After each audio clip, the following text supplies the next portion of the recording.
We have multiple Toronto Maple Leafs updates to go over today surrounding Austin Matthews as well as a couple of other players as we're seeing something from William Nylander that we have never seen before. And the Austin Matthews update may surprise you. Stay tuned for all that in this episode. But before we get into it, quick reminder, hit that subscribe button if you're a part of the 70% who aren't subscribed. This is the place to be for daily Leafs content. We're on the road to 14,000 subscribers and it's free. So thank you guys for that. But there's a lot to go over today, specifically surrounding Austin Matthews and, of course, a couple of other players. They have a big game tomorrow. They don't play much for the rest of the month. December's going to be a crazy one, so it kind of lends credence to the fact of why they're being so precautious with the first update we're going to discuss today, which is Austin Matthews. And a report came out that he won't be available for tomorrow's game against the Oilers. Given the Leafs' schedule, the extra time off aligns with Toronto's focus to get their captain 100% healthy. And there's a lot of things to go over here. We have some other reports that have started to come out as well. But what are your thoughts on this? Obviously, Austin Matthews, we were fully expecting him to be available. I mean, really Tuesday was kind of the original thought, and now they're pushing him all the way back to beyond Saturday. And then, of course, after the game tomorrow against the Oilers, they don't play till Wednesday, and then you're really heading towards, again, you have like a week off, basically one game in between there. So I'm not even sure if he's going to play Wednesday at this point. They might just be giving him multiple weeks off to get him back to 100% health before the huge month of December for this team.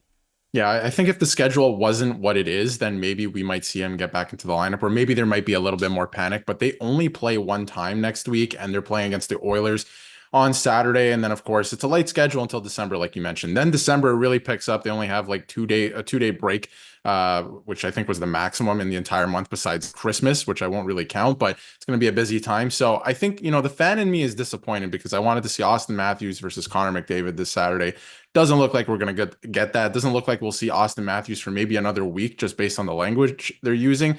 But realistically, if you think about it, it's obviously a nagging injury and we don't know what it is. Maybe it's his shoulder. We know it's not his wrist, right? It could be his shoulder. It could be, it's something that's obviously bothering him and has been bothering him since training camp. So I'd rather this guy take 2 weeks off, take another few games off and get to be 100% and come back for a busy month of December and help this team continue to win. So I'm a little bit disappointed. I was really looking forward to that matchup. But again, I think the Maple Leafs have to focus on getting this guy to 100% so he can return.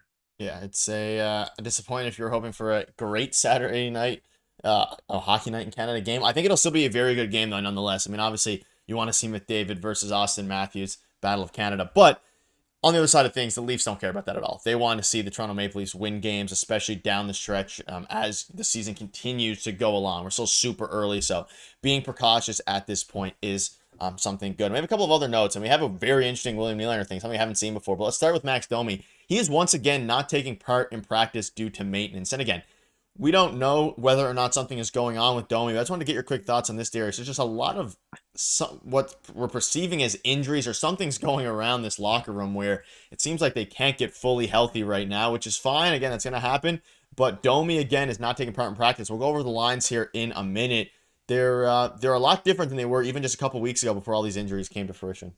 I am wondering if maybe he is injured, right? Because he hasn't been playing great. Yes, he tried to fight David Savard on last Saturday's game, but I am wondering if maybe he is dealing with something maybe minor that's just nagging him and he can't really, get to the level that he wants to because he hasn't been playing great and he missed practice on Monday. It was a maintenance thing, they said, right? Maybe, there's no concern there. Maybe don't worry about that, but he's missing practice for maintenance again today. And the one thing which we'll get to in a second in terms of line rushes, what they were running at practice today, usually if somebody's missing, you'll just throw somebody like a scratch in there, right? To fill in that spot for the day and they'll be back tomorrow. They weren't doing that with the line rushes this morning. So that was really interesting to me. And hopefully he is all right. Hopefully he comes back into the lineup and he does get fully healthy if that's what he's dealing with. But it could just be another maintenance day for him. But I think it's weird that there was 2 in 1 week and his play hasn't been great. He's been making some weird decisions. And sometimes when you're hurt, you make these weird decisions because you're always thinking about the injury. So we'll see what happens tomorrow if he gets into the lineup. But I do think this is a little bit weird. All right, Darius, we actually just got an update moments ago from Craig Berube about 10 seconds ago, giving an update on Max Domi and a little bit of Austin Matthews here. So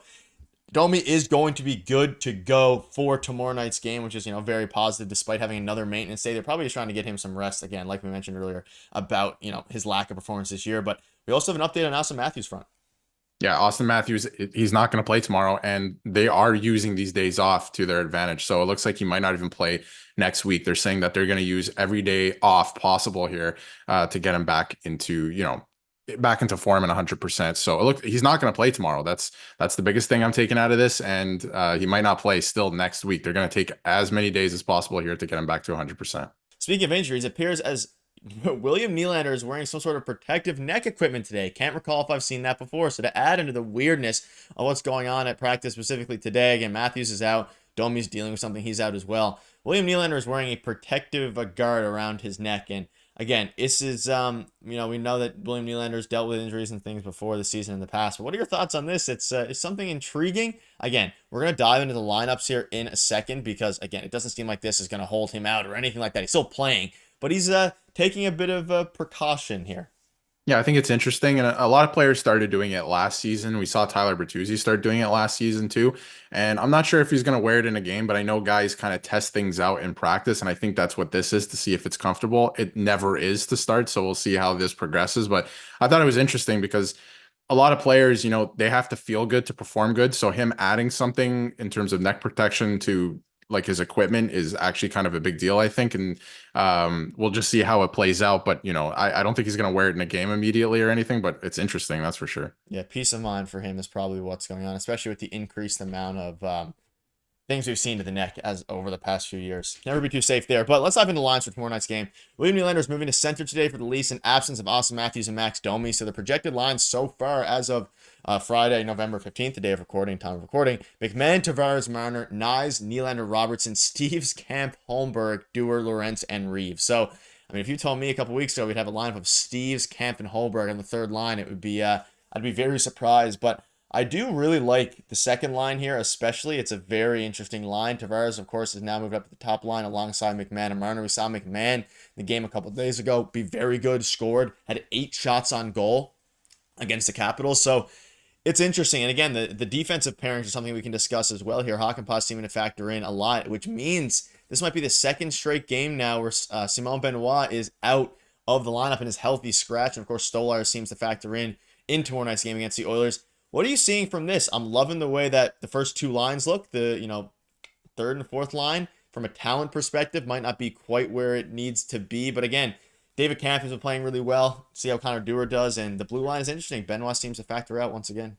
So like I mentioned, usually, I don't know, it could be anything. Maybe I'm looking too far into it, but sometimes, when somebody's out of the lineup or missing from practice like Domi is, you kind of put like a filler in there just for the time being in practice and keep everyone in their same positions. They're not doing that here. Nylander's back in center. So I wonder if we see Nylander as a centerman tomorrow night against the Edmonton Oilers, obviously going up against Connor McDavid and Leon Draisaitl. So, there's more responsibility there. Maybe Berube thinks he can handle it. Maybe I'm reading too much into it, but in terms of the first line, it was great the other night. Tavares and Marner played great together, had great games. So that's fantastic. I love that Robertson's getting a chance here on the second line to play with a guy like Nylander, and Nyes has been great this year. And then the rest of the lineup, I like to see Steves back in. The rest of the lineup's kind of the same. And in terms of defense, it's the same as the other night right now. So like you said, it could be Benoit who's sitting again.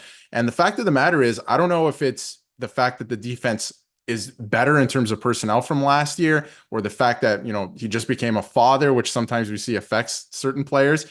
He hasn't been playing that great this year in comparison to last year, right? It looks like he's taken a step back. I still think he's great and has use, but in terms of like how much competition they have going on for the sixth defenseman there, I think he is the odd man out. Timmins has been playing great. I said maybe you take him out just because of the handedness, but the way they rejigged the lineup, I think this is their best defensive lineup right now. And it played great the other night. I thought it was pretty good. Yeah, they're definitely going to keep Timmins in there. He's been the best, arguably, one of the best defensemen on the Leafs. And coming into the season, he was the guy that we thought was going to be out. And yeah, Benoit hasn't played very well at all. And whether that's because the other blue liners are very good, so now he looks worse, but also looking at the advanced analytic, the score game, the impact charts for the game cards, the scorecard isn't favoring him very much either. So there's a lot of interesting things going on with that. But let us know down below what your thoughts are on all of this. A ton of news is going to continue to come out, and Darius will be live after. So we'll be live after the game tomorrow against the Oilers. Stay tuned for that. We'll see you guys later.